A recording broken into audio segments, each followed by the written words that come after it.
Welcome back, fellow armchair generals. This is Gamer1745 here with my continuing playthrough of Hearts of Iron 4 with Black Ice. And we're playing, of course, as Germany. Now, one of the recent commenters have been, you should play with the newest version of Black Ice. And I'm not. It came out, I think, as I'm making this yesterday, or maybe the day before. This is sort of the, I guess, July version or whatever of Black Ice, and I'm going to stick to this because I want to continue, and I've made a special install for this, and thank you, Daruk, I hope I pronounced your name right, in making available a special download for the earlier version of Black Ice, so that we can continue through. And yeah, I know there's some nice new features in the game, but I want to continue this storyline through and not be restarting it every... so they're now saying they're trying to not do updates more than once a month, you know, major things. So we're going to just stick with this version.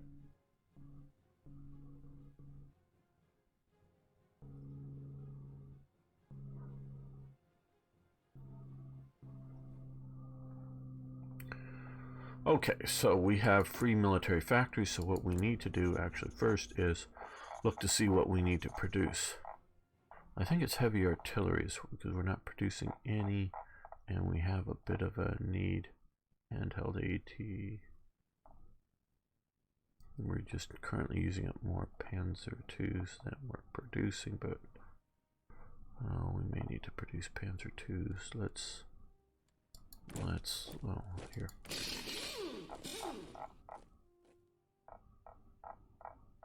No, we have Panzer IIs and Panzer Is, yes, in production. Yeah, I think it's going to be...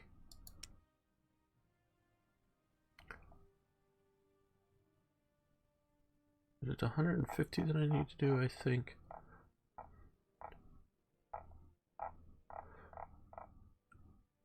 No, we have 150 in production, so we need... I guess it's the 118 or 100 or 210. See, when you come over here,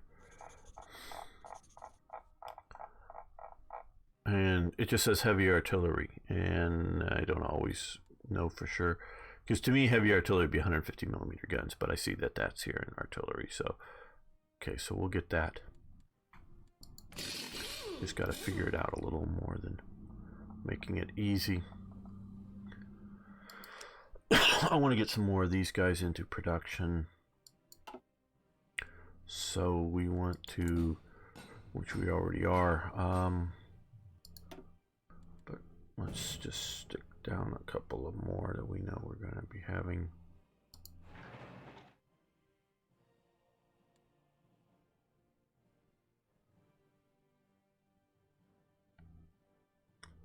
Well, it's probably enough for the moment. Okay. Back to the Spanish Civil War.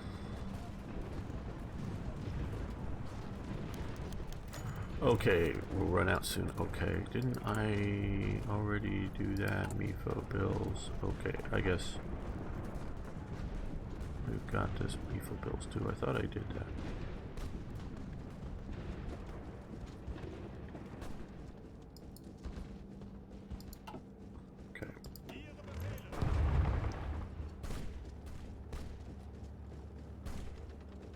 You use light infantry battalions.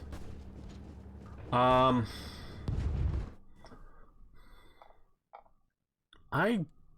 have not built any Django, any new units, or trained any new units. As you can see, it's completely. So I have just been mostly trying to stockpile equipment and catch up to production as needed, along with the event given units, because you do have the various Wella going through here, I know, that have been taking up equipment. So I don't know if I do, quite honestly. Then you can safely stop producing the SMGs. Okay, well,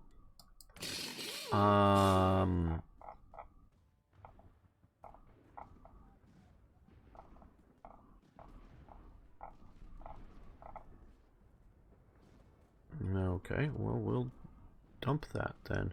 We can always start it back up if we really need it. That'll give me a few more factories. Now I'm going to use one for flying boats and one for naval bombers, because I like flying boats and naval bombers, and I'm pretty sure I don't have any of those in production at all, because then I would just add to them.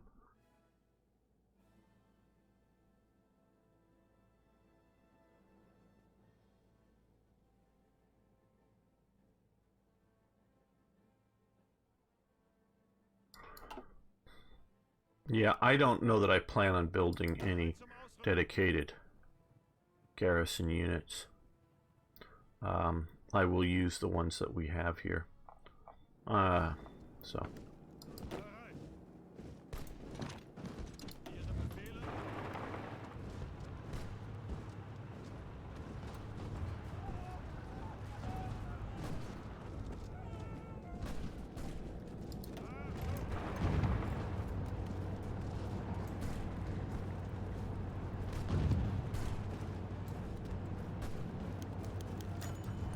Okay, reorganizing the Watch Trooper. June 1937, the unit was renamed, this time to Watch Regiment Berlin. The recruitment system was reworked, with postings no longer on divisional lines, but instead individual soldiers were posted to the unit for 6-month tours of duty. The supply company was also added to the regiment order of battle. World War I Germany had been more of a political concept than a nation. Yes, very much so. Most divisions were still named after their region: Saxon, Prussian, Bavaria, Baden.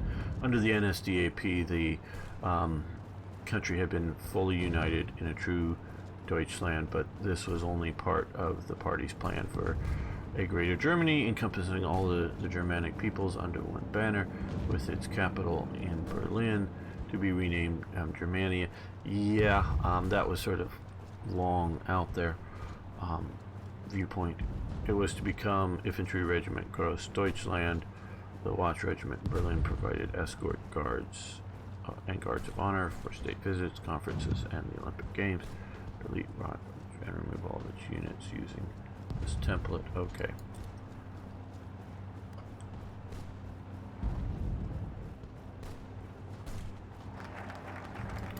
Okay, so more oil coming in from this.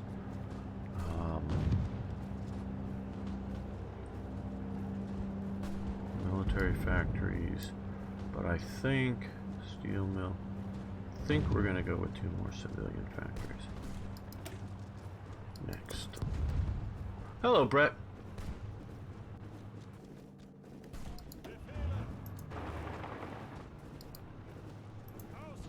Oh, you go there. You stop going there.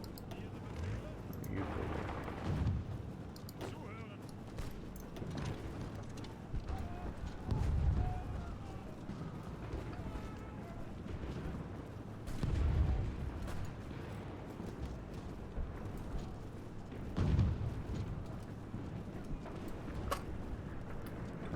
Take it off pause.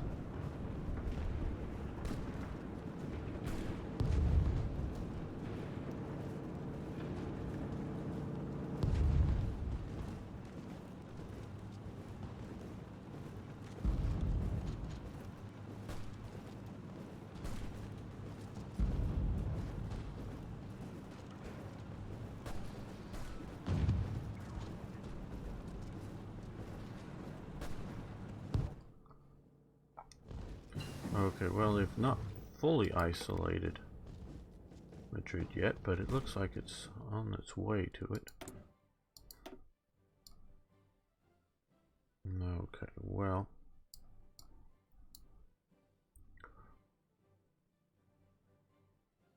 I think we want to do...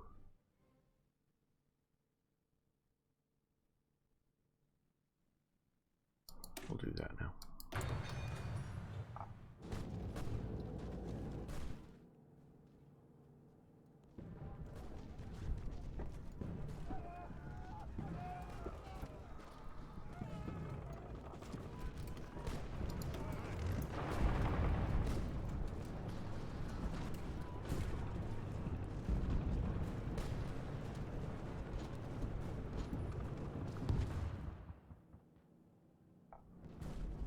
And there they are, fully isolated.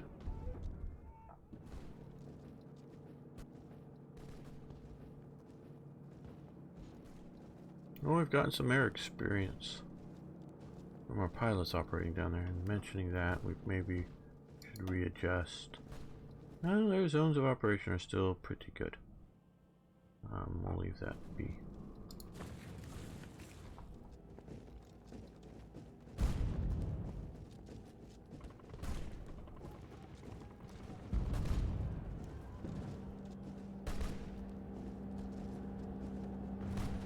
Yes, that's a good idea, Django.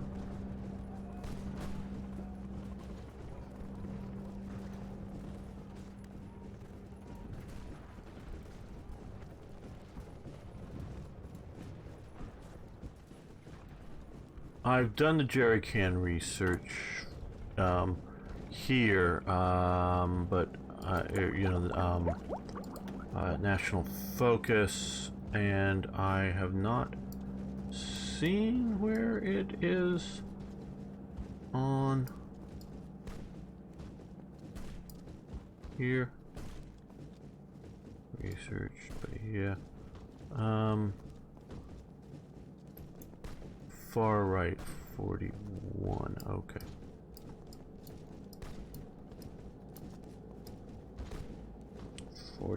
Here we go. 79 days. Okay, well, thanks, Django. That would probably be a good thing. Again, that is an excellent. I guess. Well, we'll wait for when we get that research done. When we get another slot open, but that's a good idea to do.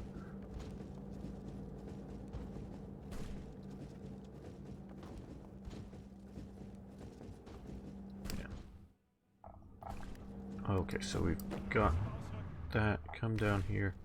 Let's see if we can help.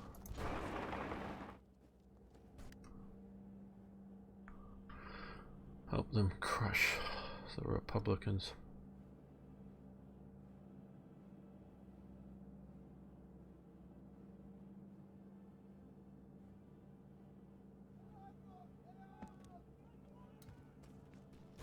Yeah, you're right. I should redeploy, shouldn't I?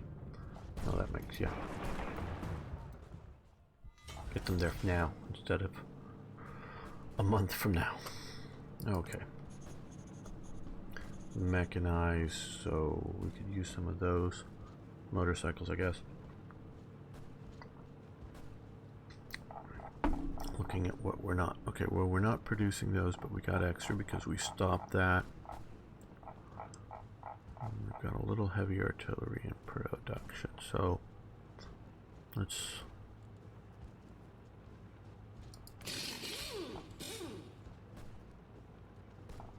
I'm guessing that's what they're calling mechanized. Yeah.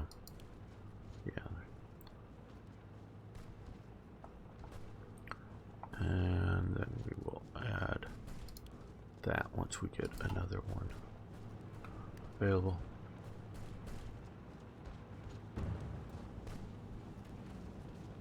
Have you said, yeah, preach about jerry cans. Well, jerry cans are something that are often overlooked and are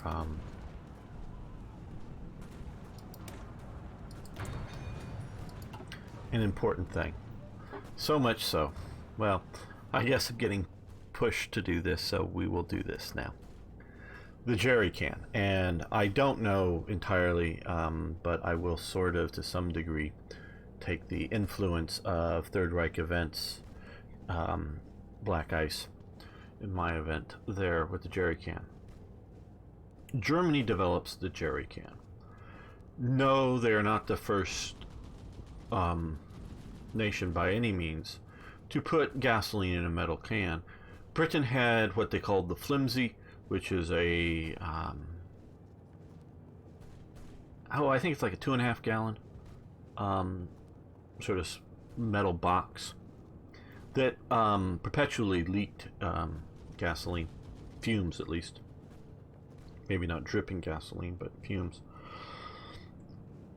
You can commonly see it on pictures of the like Vickers machine guns, because they use that as a condenser for the steam coming off of the machine gun. Was it Standard Oil or whoever was U.S. company selling gasoline into China, intended to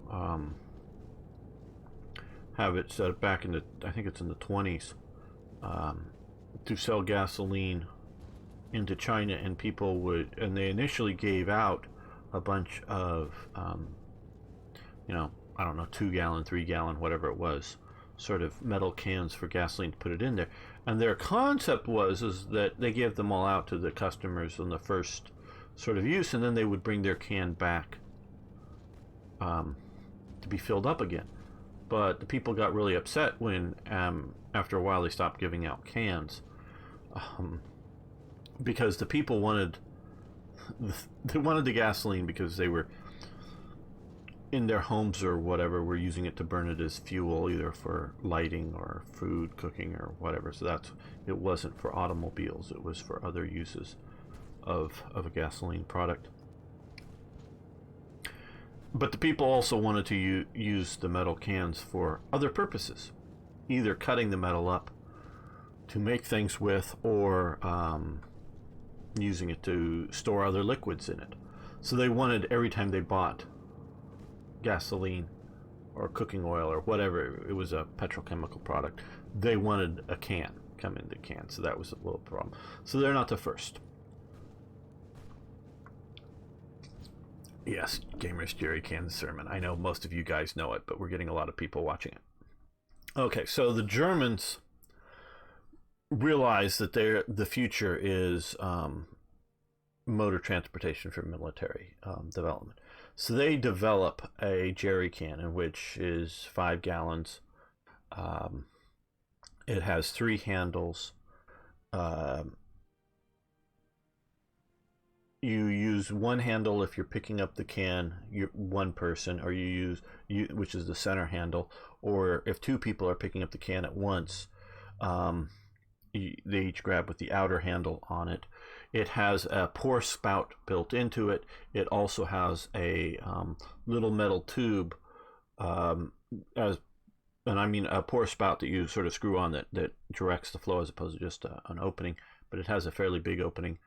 And at the opening, there's a little metal tube that goes up and into part of it that will allow air to flow into the can, so you don't get the chug, chug, chug, chug, chug, chug, chug, chug as you're pouring it out, which makes it splash more and not go efficiently. And not so much that they were worried about the waste of the gasoline splashing out. I mean, that is a minor concern, but they're really just, you get gasoline all over something and then start an engine up, it can cause engine fires, it can cause other things, and soldiers trying to rush and do it fast. So it was for an even flow. It was a highly well-designed can, well built. And it was a secret. It was a state secret. Well, there was and I forget the details. I know it's I think it's in the event referring to it. In, I don't know, 1937, 1938, there's a American-German team, like 2 guys from Germany, 2 guys from America, I think is what it is, decide to go on some sort of motor exploration somewhere in India. And I don't know who's providing the automobile, but they're providing an automobile. Well, the German team, the 2 or 4 guys, whatever it was a small team, decided to bring some jerry cans. I mean, they weren't called jerry cans at the time, of course. That's a British name for them. So they decide to bring some of those. So they take them out there, and they're using them. Well, word, and I don't know exactly how it's been, more than a year since I read this story, but word leaks back to the German high command that, and the German team were, soldiers, off-duty soldiers, had taken these cans out of Germany. So they actually fly an airplane to India to pick up the cans. You know, this is the journey is only like 1/3 of the way into the journey. They fly an aircraft out to India or wherever, you know, that's in this part of the world. An aircraft out to pick the cans up and fly them back to Germany. Well, the Americans, which I think are also soldiers, I don't remember the details of the story, are able to keep one can back for themselves and, you know, hide it from them. And they make sure that one can gets back to the American army in the U.S. And of course, being the smart guys that the U.S. Army is, completely ignore it. What? No, who cares? You know, some can, you know, some American lieutenants or captains or whatever the hell they were, have brought this super can back. Who cares? And it gets forgotten, completely forgotten. So, but that's sort of that story, and that it just completely forgotten. And it's not really until the British are able to capture them in significant quantities in North Africa that they start using the jerry cans. And then at that point, I don't know if the British actually make them, but the U.S. make direct copies of them, you know, starting sometime late 40, early 42, something like that. Start making them in the U.S. because they realize how good they are. But to get back to the other part of the way they were used, it wasn't so much that entirely the state secret of the design of the can, but that was a state secret. This was a military secret. But it was how it was going to be used. That is the important thing to the game, and especially a game like that's strategic like this. Germany definitely, and I've seen photos of them before the war, during the war, had fuel trucks, meaning big tanks with 2, maybe 4 nozzles coming out, you know, to like you see in a gas station, that you can fill up vehicles on it. They definitely had those. They are useful, but they can only do one thing: carry fuel. You don't. And Brett and I were talking the other day about jerry cans also being used for water. You don't want to put water in these things, so you're just using. Now, North Africa, I think they did, you know, clean out and dedicate some fuel haulers like that to pure water usage, but that's North Africa and the extremes of North Africa. But you're not mixing them in the rest of the environment. They're fuel carriers. But that is only going to, they can only do like a maximum of 4 vehicles filled up at once from one of these things. And you're supposed to turn off your tanks or other vehicles while you fill them up. Because again, like we were talking earlier about fuel fires. So it takes a long time to fuel up a bunch of vehicles, because you're fueling up tanks, and they're the ones that are burning the most fuel per mile driven, for sure. But you have all the other motorization in a motorized division, and Germany wants to keep it flowing. You can see how bad these things are clipping here. Well, now we zoomed in, it's not so bad, but zoom out is why the 2D map is needed for this game. But get back to the topic. So what the Germans decided to do is we're going to use regular trucks, and we're going to have a big dump somewhere of filled up fuel cans. And so you're going to have a bunch of soldiers back at the dump, and all they're going to do is load up a truck full of fuel cans. That truck, along with many others, are going to drive along the path of the advance, get far enough forward that they can sort of safely go, and then sort of basically find a unit. Now, it's more than just, hey, we're wandering around, anybody want gas? No, there's a certain amount of coordination to this whole thing.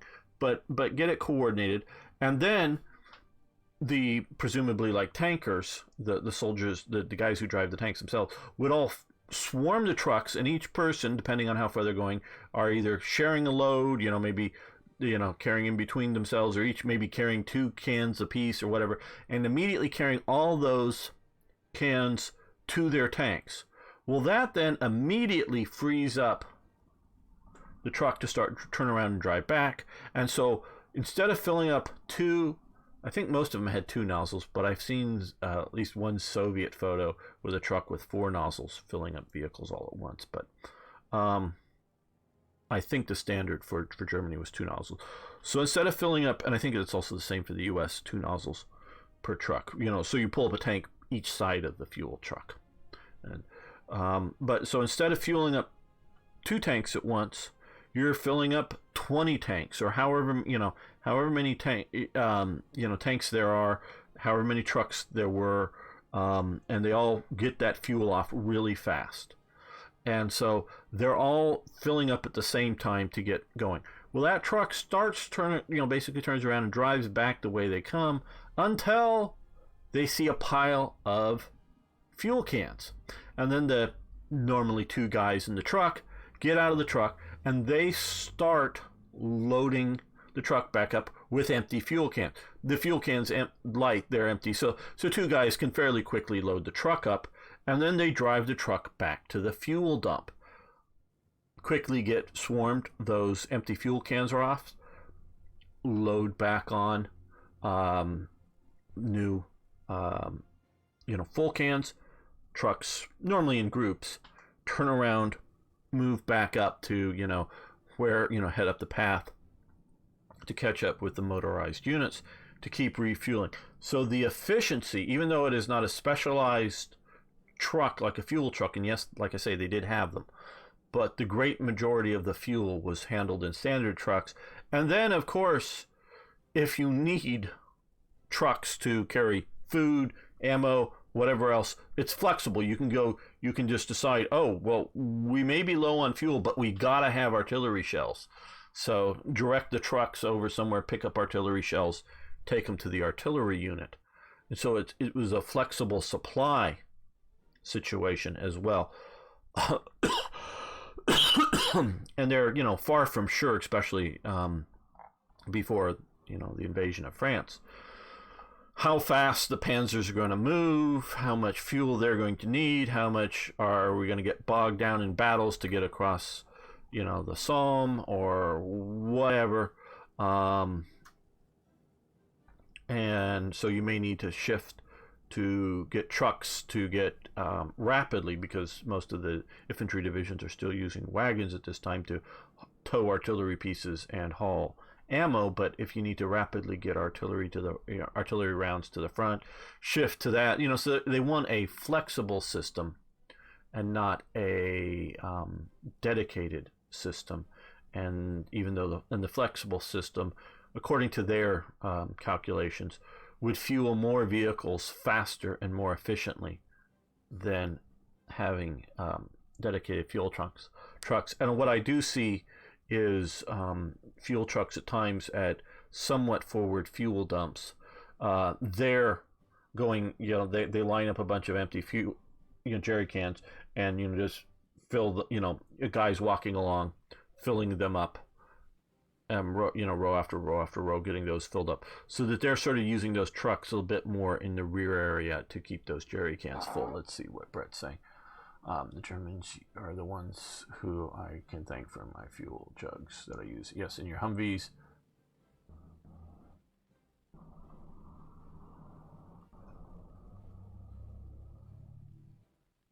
Yes, and the U.S. and Britain.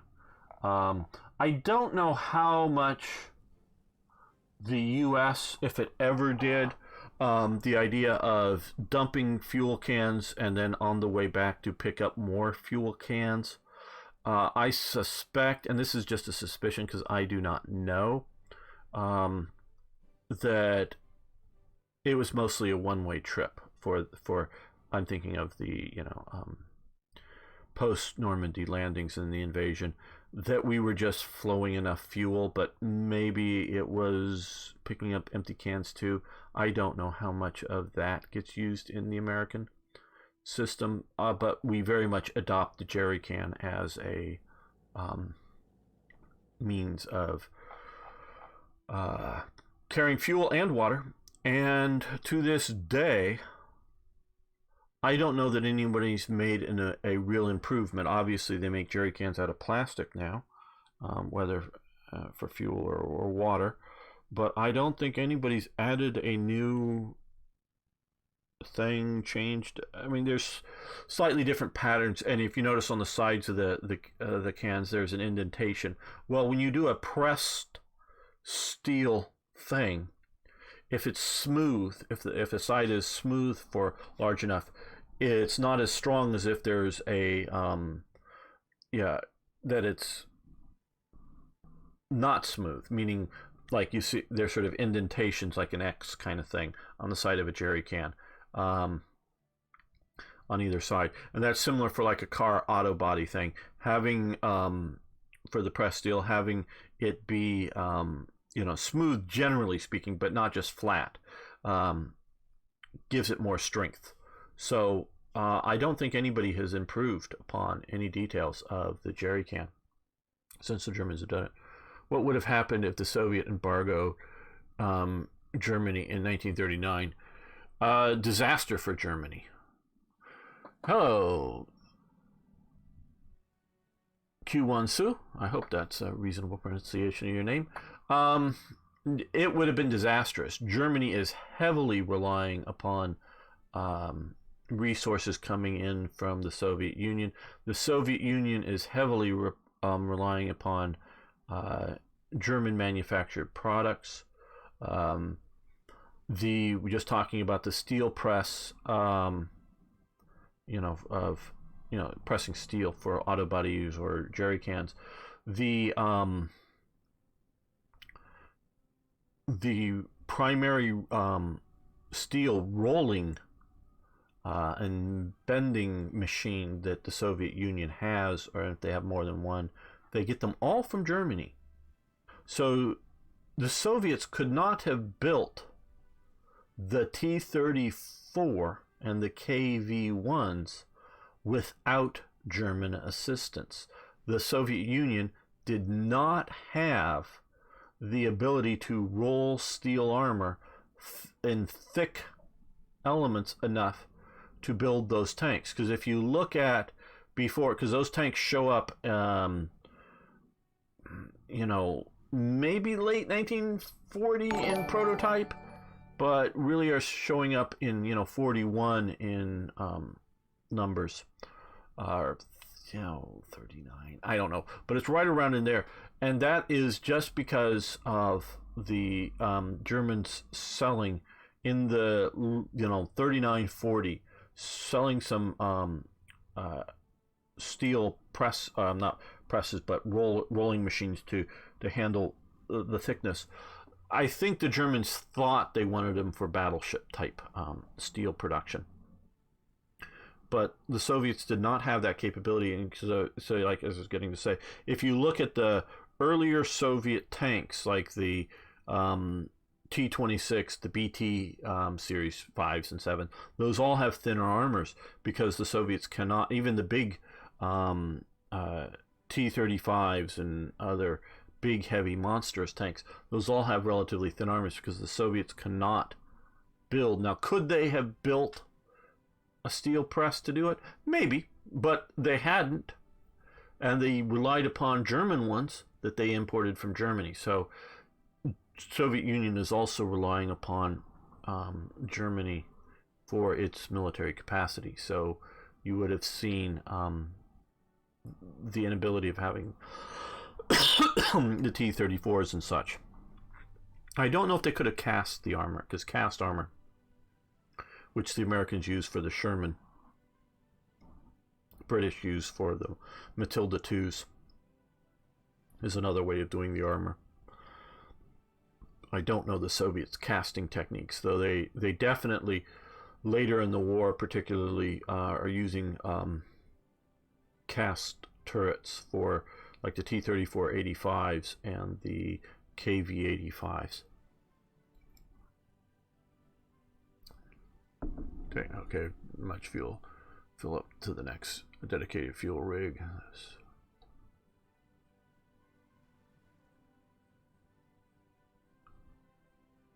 Very good, Brett. Yeah, so the system is still used. The U.S. definitely in World War II has adopted a elements, and I quite like I say, I just don't know exactly when they're. And Amelia Earhart disappears in this playthrough. Exactly the timetable for the tactical use of the whole system of it. But the British, once they've encountered them, and Marco Polo Bridge incident now happens, okay. Once they encounter them, very much wants to use the jerry cans, and also they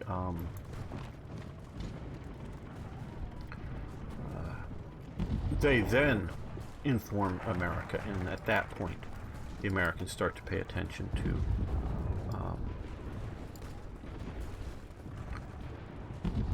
jerry cans, but it's not really until that point.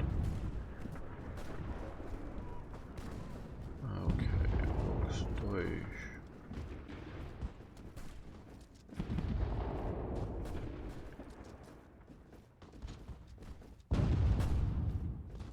Yeah, we could do it. Okay, mentioning earlier that you were mentioning that Germany before the Nazis come to power, or before World War I, is more of a an idea than an integrated state. Is very much true. Rommel was, if I remember correctly, and I've read his book several times, in the Bavarian army, not in the Prussian army, not in the German Imperial Army, as it were. He's in the Bavarian army at the start of World War I. And it's really this concept of Volksgemeinschaft that the Nazis put into Prussia. Volksgemeinschaft is at the core of Nazi ideology. And they're trying to, people's, or German people's thought, view? No, Weltanschauung. I don't know. I don't know exactly how to translate this right offhand, but it is trying to get all the Germans to write alike. Before the Nazis come into power, different regions of Germany spell the same word in different ways in their different dictionaries. I was talking to Lum the other day, it's been a while now, but how Swiss German is different than other Germans, what is now sort of called High German. And Swiss German, because it's never been part of the Volksgemeinschaft that the Nazis done, it has stayed somewhat separate. But this was very much the case before, and the Nazis are trying to, get all the words spelled the same. And it's not just spelling the words the same and using the same words universally over Germany.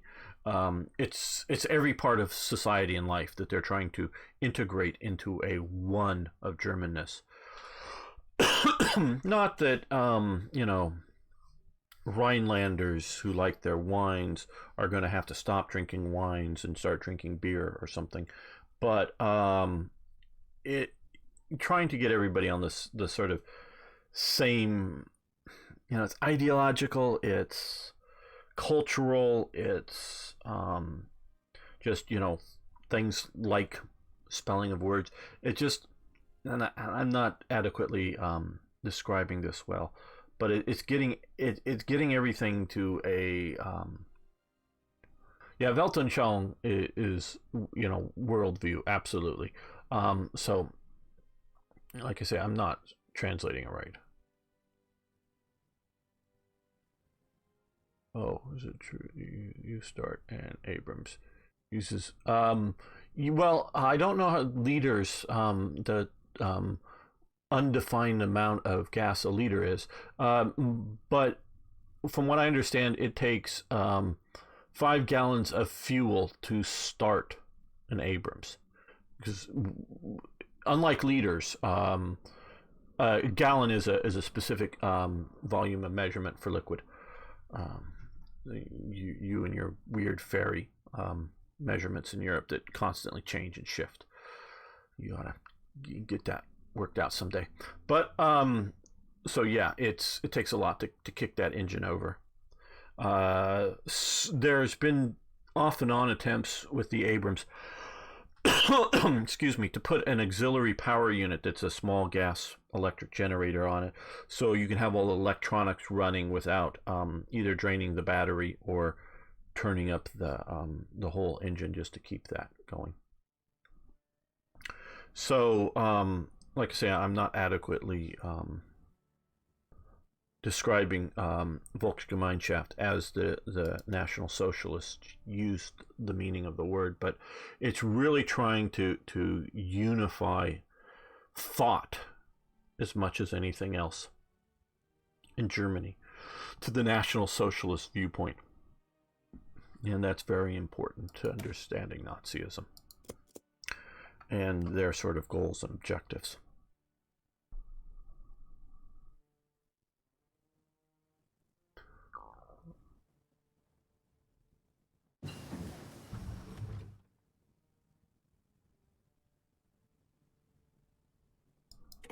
Well, what's better, Arno?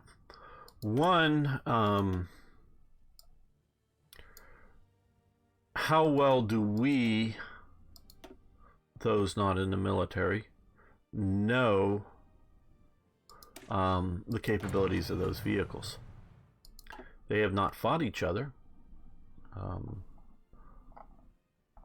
We can see, and there's different versions of the Leopard 2s. We saw a bunch of Leopard 2s destroyed that were Turkish by, they have this little Hatay state show up here. Okay, that was a brief thing. That's sort of what they just coming in here. A bunch of the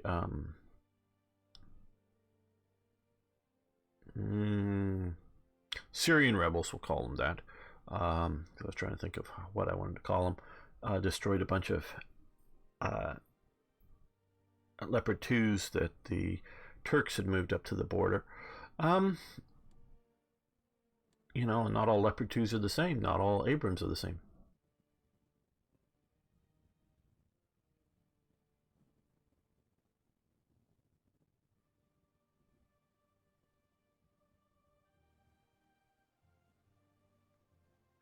Well, you say that, Azads, and I don't know how you're saying beats them. Because I do know there are competitions, and the winners of the competitions very well may be the Canadians, but is that training?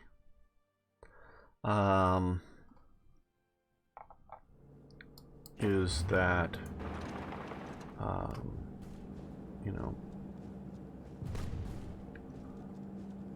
I don't know.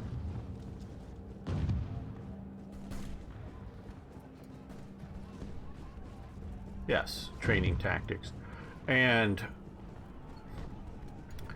the Leopard 2 is, at least to the best of my knowledge, is a cheaper weapon to buy. So you can have more of them for less cost. Cheaper weapon to maintain, I think.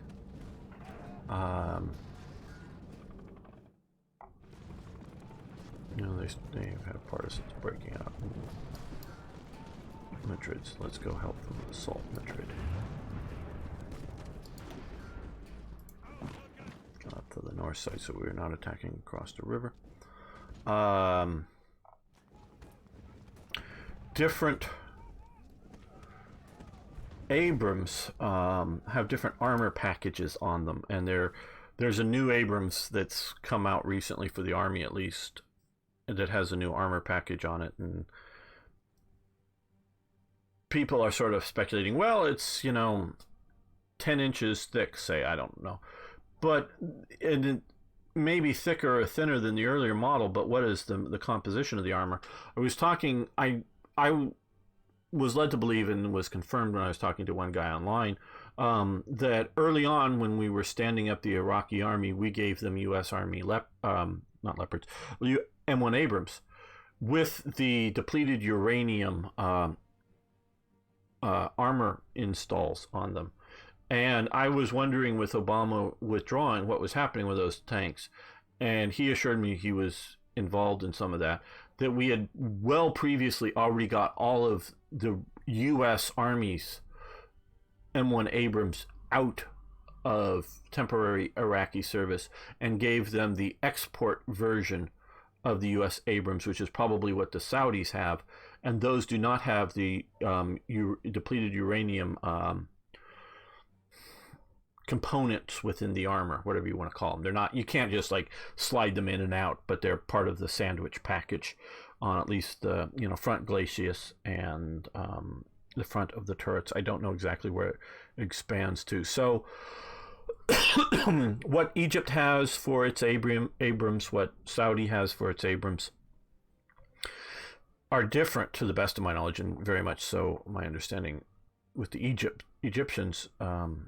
Again, I'm not sure on the Saudi, but the Egyptians are not the same armor package that the U.S. does. So does an Egyptian, if West Germany were to, or say West Germany, if Germany with its modern Abrams were to go fight the Egyptian army, their guns could maybe knock their Abrams out. But I don't know if the West Germans were to fight, or I keep saying West Germans, if the Germans were to fight the American Abrams, if the Germans could knock the Abrams out, because I've looked into a few years ago now, looked into some of this. The Germans use a newer, longer barrel, because the Americans' guns are based on the German guns, and I don't remember the numbers. The Germans now use a longer barrel gun on their newer Abrams too, because they need to penetrate enemy armor, and so they need a longer barrel gun than the Americans do, because the Germans will not use depleted uranium either in their armor or in their projectiles. So the American, sabot rounds that come off, and there's that needle dart projectile coming out. At least part of that needle dart projectile is depleted uranium. And so that's when the Americans really want to penetrate somebody's armor, that's what they're using. The Germans do not have that ammunition, I think because of German political reasons. And I don't know that the US would be willing to sell the ammunition to them, not sure. The Germans could probably build the ammunition if they wanted to, but they're getting rid of their nuclear power plants for some god unknown reason. But now I understand why Japan, after the Fukushima situation with its tidal waves, and really wasn't the earthquake that did Fukushima in, it was the tidal wave hitting after the earthquake. But I don't see those conditions pertaining to Germany when I say West Germany. So they theoretically could build the depleted uranium rounds, but won't. So they needed to go to, it's like another 12-inch long to the barrel or something to develop that stuff. So I figured, hey, well, if the Americans were to either build or buy modern West German, or I keep saying West German, damn, modern German barrels, put them on our Abrams, we have to recalculate the ballistics computer, but we could fire the depleted uranium rounds out even faster, harder hitting, and penetrate more. So just because something has Abrams in it, or Leopard 2 in the title, because there's various upgrades to the Leopard 2's various packages, and some of the stuff, shall we say, the German, Rheinmetall, I believe, was making as a demonstrator vehicle, that maybe Singapore bought some, upgrade packages to theirs, but that the Germans had not generally, I think because of budget reasons and other things, had not widely adopted it at all for theirs. I'm sure they tested out the prototypes that were made, or the demonstration vehicles that were made. So they're not all the same vehicles. So we can't. It's not a West Asian Arab armies with more established ones. Yeah. Haven't. Oh yes. Why? Hello, Xander. Good to have you here. Why Arabs lose wars? I think I've read that. And it's a cultural thing, the way the armies function, if it's what I've read or watched.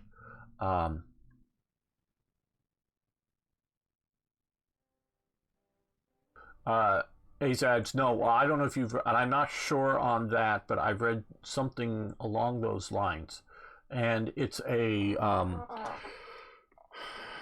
various cultural based reasons why they don't win wars.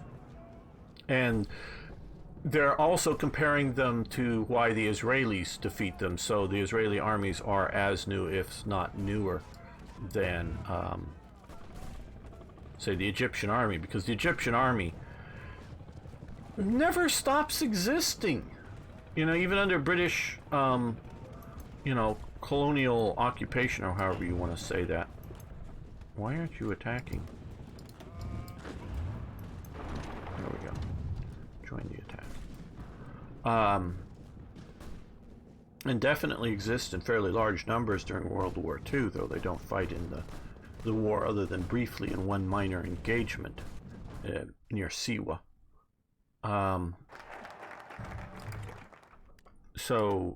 And the Jordanian army clearly exists at this time. The Transjordan army. So that's well older than, the Arab Legion, as it's called, well older than the anything in the Israeli army. And so that article thing.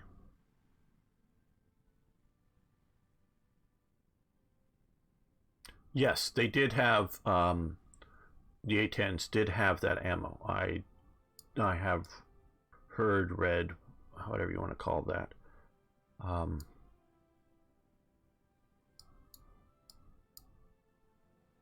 21 days for that. Ayers Doctrine. I don't want to just do...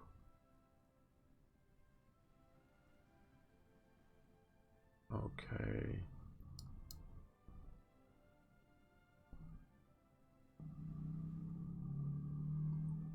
Let's do that. And we probably have enough to improve our government. I think, and I know Django mentioned this before, I think we're pretty good at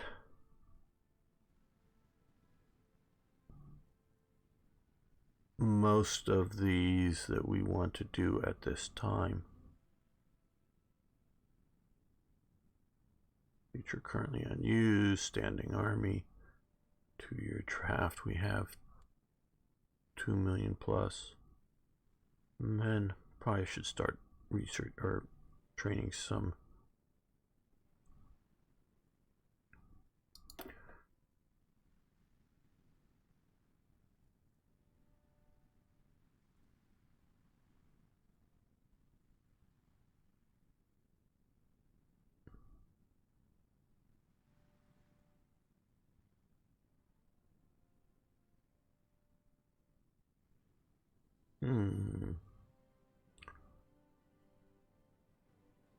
I think we'll go with Krupp. We'll just do that. It sounds like a good bonus. Interesting. Is it mini herb? Hello, Chijon. Alec, sorry, I'm butchering your name. A reluctant refuse to dominance to its equipment. Stuff breaks down their equipment. Well, part of it is, from what I've read, heard, part of it is a Arab officer, and it's often officers, but sometimes it's enlisted, will get training. Either a training mission will come out to their country, or they will be taken to a Western country to get like technical training on how to repair something. And they will learn and they will know that job, but they will be entirely reluctant, and to the point of, even if told to, will only sort of train other people because they want job security. So they either know how to command a battalion, or they know how to fix a tank or whatever, and they can do that well, but they don't spread that knowledge. Partially it's also the clan system, that they don't want to help people outside of their clans, but it's also partially just in their own individual job protection thing, so that they know how to do their thing. And so once they get promoted, out, retire, whatever, so you're no longer commanding a battalion, you're now commanding a brigade or something. Unless the new commander has gone, been trained by Western sources on how to do some of this stuff, or Soviet bloc sources in the past, that information isn't spread around. That is some of my understanding from the Why Arabs Lose Wars, and I thought that was very, very interesting. So training missions they don't retrain themselves very effectively. And yes, political instability and coups, that gets back to the clan systems that are dominant within the countries. Much of the Arab nations have been moving away from, like Egypt has long since moved away from Soviet tactics and viewpoints, to my understanding. Syria, I don't know what it's doing, but much of the Arab world has moved away from it now.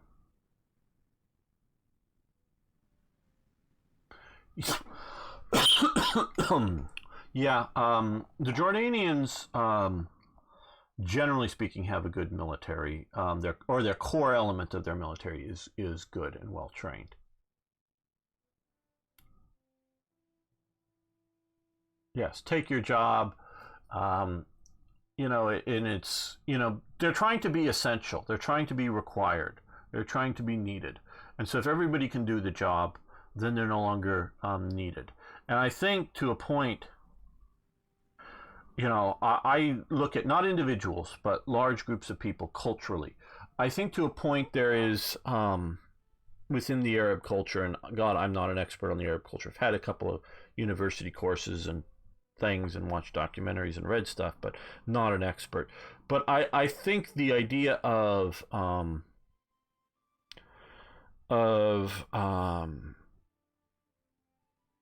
trying to think of the right words.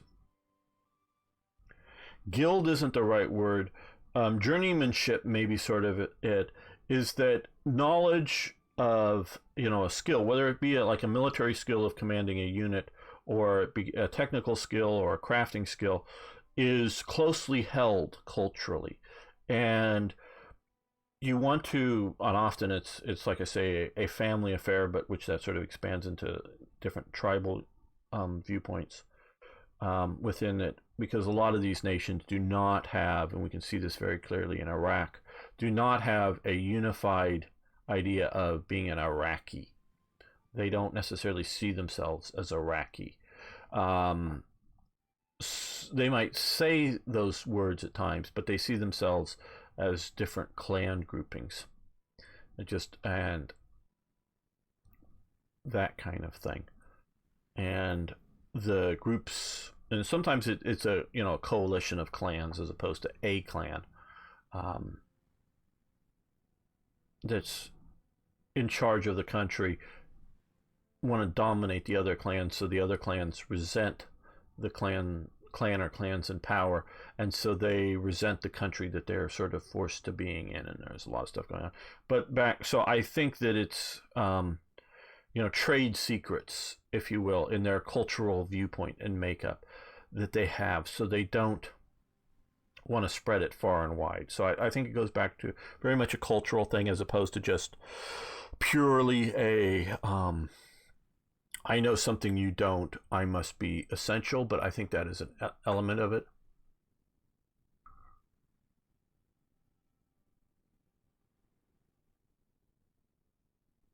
Latin America, you have the whole different things with Latin America. I don't want to get lost in another tirade there. But Latin America is more of a class system. There is zero or no real clan identity, clan factionalism in Latin America outside of Europeans versus indigenous peoples. Countries like Argentina are, and Chile, I would say, are highly European. Country like Peru is a mix now of European and indigenous or Indians or whatever you want to call them peoples, and it is the Europeans who rule in Peru. Now, most of these groups are, even the Europeans, they're not pure blood. That's why they have darker skin than Spanish or Portuguese people have. But it's a racial, but also a cultural thing. There's a lot, and Bolivia is heavily more sort of indigenous peoples, and so there's this real sort of, and does come as a racist thing as well as a cultural thing for them locally, and so there is that divide in Latin America, really starting in Mexico and going south. Mexicans, which Mexic is mestizo, is mixed. So their elites in Mexico are very European blood, but the great majority of the people are mixed people of European and Indian. But they look down heavily on the Indian tribes that are still Indian in Mexico.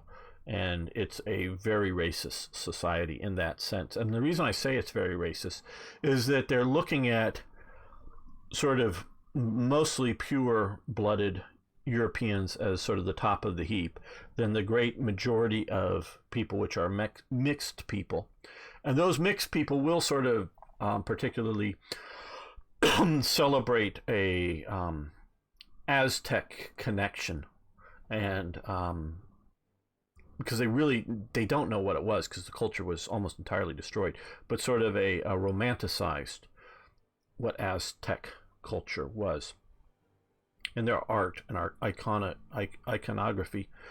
But then they see, particularly down in the south, but in many areas in Mexico, there are isolated tribal groups of Indians, and to the point that a lot of the people in the tribes do not speak Spanish. It is not a universally spoken language within the tribes, and these people are really thought of as being lowly, and it's seen as a racial thing. So this is not whites versus Africans or something that is, big groups of it. It's all within narrowly defined margins, and it's not like, well, some areas I would say, I don't know if they have signs of no Indians allowed, but and in Mexico they would be calling them Indians, or the Spanish version of the word, but it would be sort of de facto not doing business with them. But it's a lot more subtle in a lot of places, within the hierarchy, but it is a very racist thing. And I know that's somewhat politically incorrect, but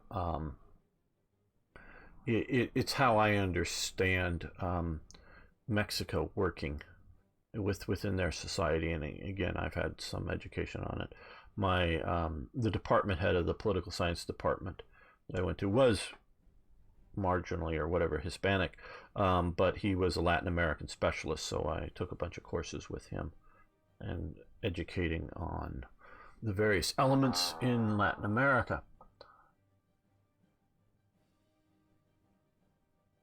Just quickly scanning that.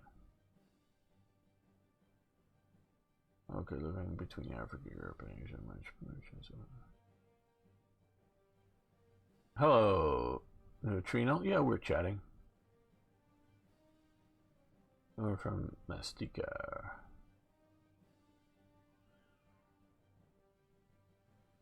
I don't know that it comes from Somalia. Don't be insulting. I'm not trying to insult them at all. I'm trying to describe my understanding of how it works there. It's an interesting society. I don't think most Americans know its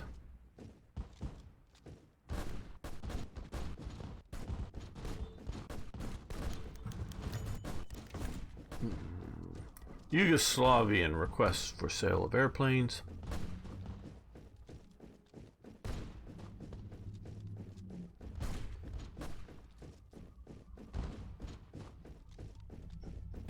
Yeah, we'll do this.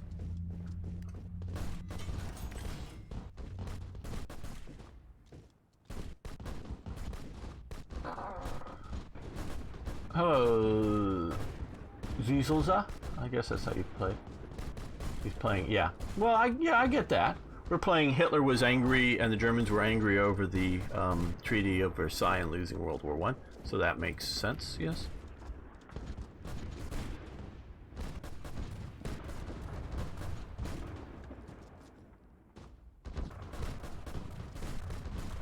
Come on, guys, just assault and take it. I presume there's a fort level here that's protecting them.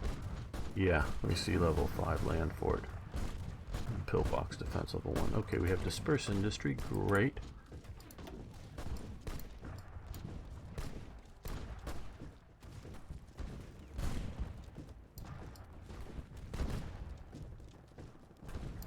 So let's shift over to tool maintenance.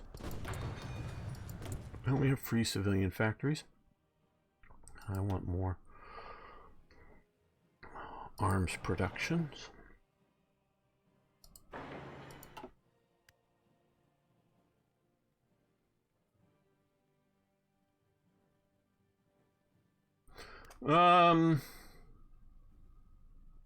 World War II is definitely fought over the Treaty of Versailles. One analysis says that it either needed to be less harsh or much harsher, to the point of breaking up Germany, carving it into whether East and West Germany or into threes or something like that. That definitely would have been sort of the French proposal type of thing. So I don't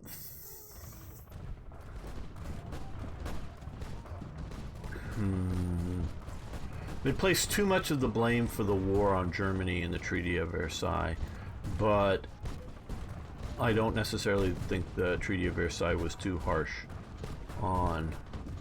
Wish they would make up their minds. What is happening here, I'm presuming, is that they're seeing I'm having some success. Let's everybody join in. Oops, we're attacking against two strongly defended positions. Let's stop. No, let's start. No, let's stop. No, let's start. No, let's stop. And notice now we've now won, but who were the last three really attacking? Germany and Italy, not the Spanish. Okay, we have ended the Spanish Civil War, and our units, including I presume the air units, are all coming home. Ended the Spanish Civil War, which I think now opens up lessons from the Spanish campaign. So we'll do that coming up.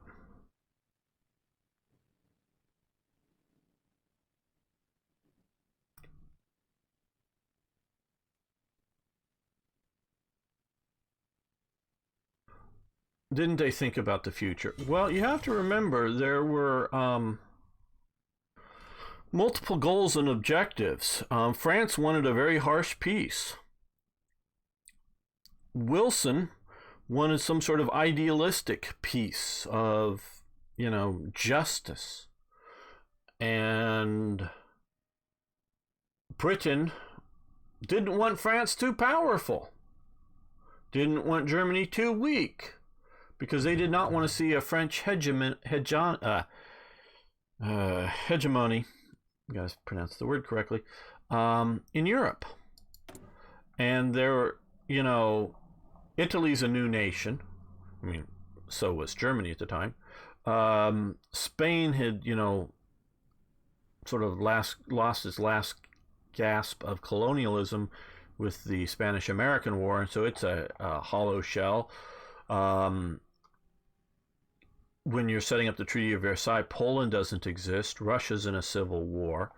Like I say, Italy's a very new country, and it didn't do very well fighting against the collapsing Austro-Hungarian Empire. The Austro-Hungarian Empire is collapsed. That Austro-Hungarian Empire is, like I say, is sort of what I think France would like to see happen to Germany. You know, create Rhineland, create Prussia, create Bavaria, create Hanover, create East Prussia or something. I don't know. But create different states, and they can be like Austria is today, fully independent, has an army, but it's not combined with everybody else and has its own political thing. So it's, you know, elements of that. And so there's differing competing elements setting up the Treaty of Versailles. And that does, so it's no one nation gets what it wants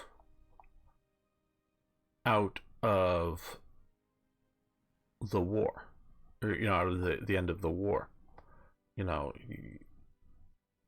I get your point of looking to the future, but we're going to increase these by 1 there.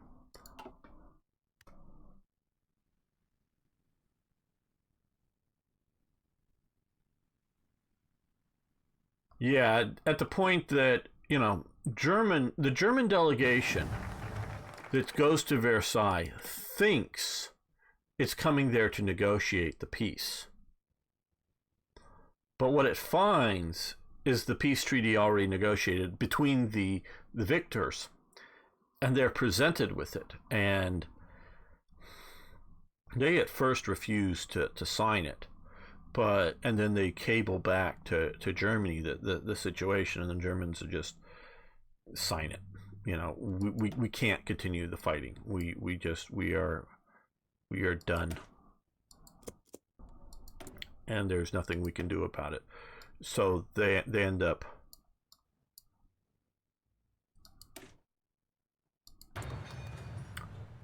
signing it. Okay, Tippett.